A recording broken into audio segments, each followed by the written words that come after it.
All right, everybody, Kellen, Kash, Coleman here, and just giving you a quick introduction. This lunch that I had with my friend, my client, we answer the emails. Sometimes they call me boss over here, but I'm here to make everyone better, make sure they don't get ripped off. This is African Tigress, Mercy Lynn for show. We locked in. And we began at the Queen of Sheba in West Palm Beach, Florida. One of my spots I love to go to. The owner there, Ethiopian queen, bringing flavor, culture, and grace. And her husband, the king from Louisiana, holding it down in place. You know, I'm GSU. Grambling Tiger to the core. Me, my wife, my family, we have built more GSGSU. So I love everybody around the world.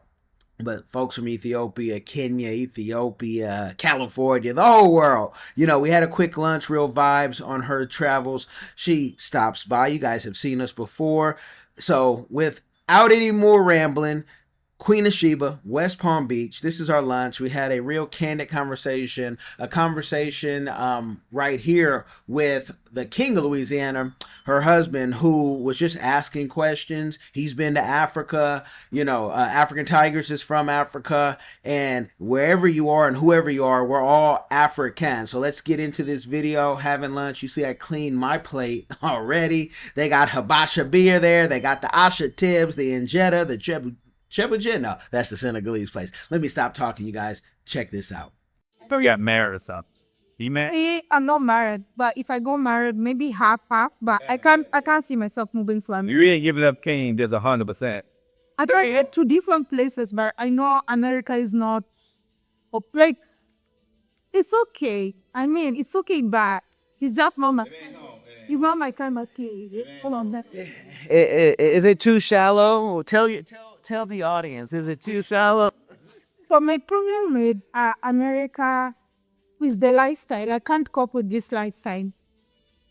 Like I feel like it's such a lonely place, especially for someone like me.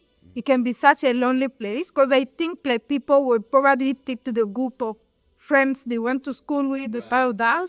So me coming here would mean I have to start. So you who you are. Trying to fit in. And then trying to fit in and, like, I think, no. But see, that would have been, it may still be true, but it really would have been true 20 years ago, 30 years ago. But also I don't find people to be as socials. For Americans working, they'll say, oh, they're social. But what they don't realize, they're social to the groups of friends and people they know. Right. If they did know it, as I approach them randomly in the street or needing whatever, sometimes people are not as open and warm. You know how it is in Africa.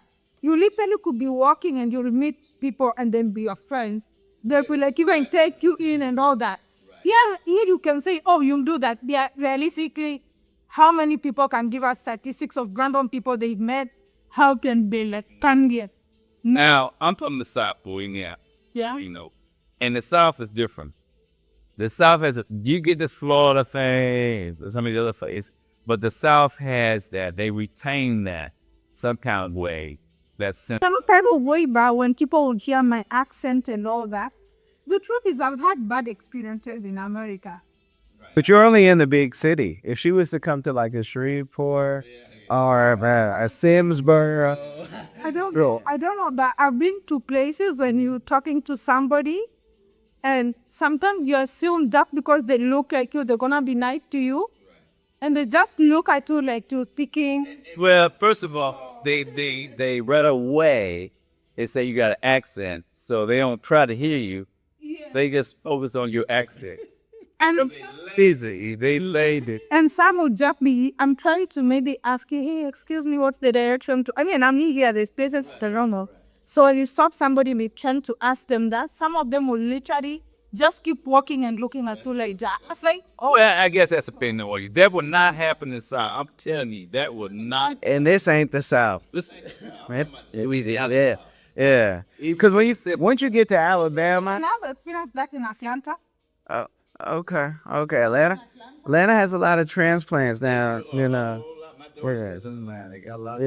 Atlanta, you might as well say you're in New York or California. But when you get again to the outskirts, get to the outskirts and places.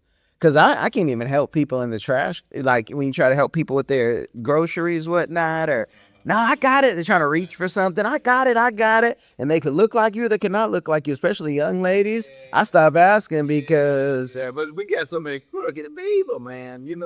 It's a survivor thing. So. Yeah. But I'm gonna ask you something as an outsider. See, I think African Americans are unique because we got here in this slavery thing and then the Jim Crow thing. We had to develop a culture that was unique, a culture that put one face of white people and one face of black people, and try to maneuver within all of that. And we really had no interest in knowing Africa or Africans, to be honest. Okay, so Jesse Jackson came up with this African American name so we could claim he had somewhere back where, but we don't know that, and we're not trying to learn about him.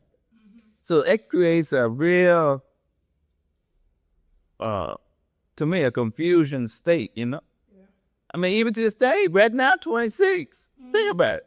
How many black people in America know anything about that? How many? very few. Very few. And not even interested. Now they're saying they're from Turtle Island, whatever that means. It's like I guess it's supposed to be America's. I saw somebody show me the whole map of America and said this is all Turtle Island. I said I don't. Again, yeah, I know. I started speaking Spanish. Yeah. So what's the take on Africa as it relates to African American? What's y'all take? What we think about African Americans? You asking what? Yeah. Oh, well, I think everyone's opinion and perspective is different. Right. What's yours? I want to say we are all the same. We are all one people. And you take it that way. Yes, I take it that way. But I do have some people who tell me, no, we are not like.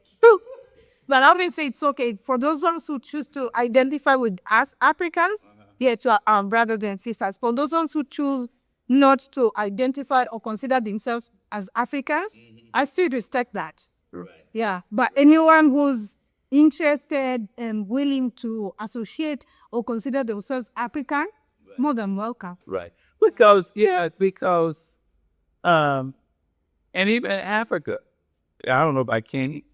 Within Kenya, within these African countries, you got different ethnic. Very tribal at all. But no, within those groups, while I teach, we might have our own tribal stuff and all that. Right. But eventually, when it comes to something, we are all one. Really? We'll be like, yeah, we are all one. Really? Yeah. Yeah. Let's do it. Doesn't matter the tribe, it doesn't matter what. Let me tell you something. This is just my opinion. We used to be, when we were in slavery and when Jim Crow, we were all one. Mm-hmm. But we got a little freedom, and some of us these Negroes got rich. And right now, the rich Negroes over here. And the poor ones who ain't, haven't kind of made it over there. And the two don't meet. And I hate to really say, what do you pay? It's real. And you don't even have to be rich. You can just think you're rich. You just think you're rich. You think you're rich and then you treat people like, second class. Yeah. But again, we've lost our way. We've lost our way in so many ways and places.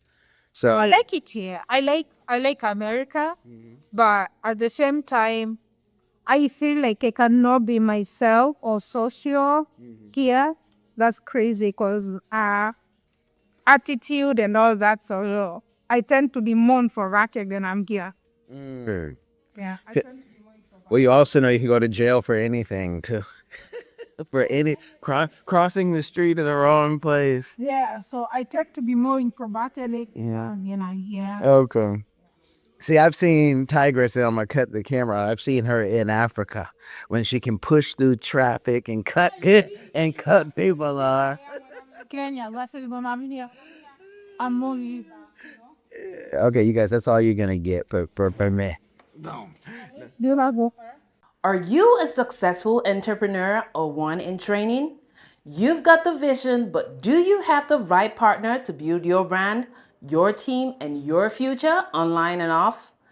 At CPRFIRM.com, we offer expert consulting, financial guidance, and life coaching because we believe in doing life with our clients. After all, what is it for a man to gain the world and lose his soul? Founded by Kellen Kash Coleman, we help our clients not only succeed but plan to retire rich. Your business deserves the best. Start building your legacy today at CPRFIRM.com. You've tried it your way, but you're still in debt? Or maybe you're doing okay, but want to invest smarter, grow faster. MillionaireX.ai gives you real step-by-step strategies to ditch debt or stack wealth. Stop dreaming and start planning. Visit MillionaireX.ai today. I want you to be the next millionaire next door. When we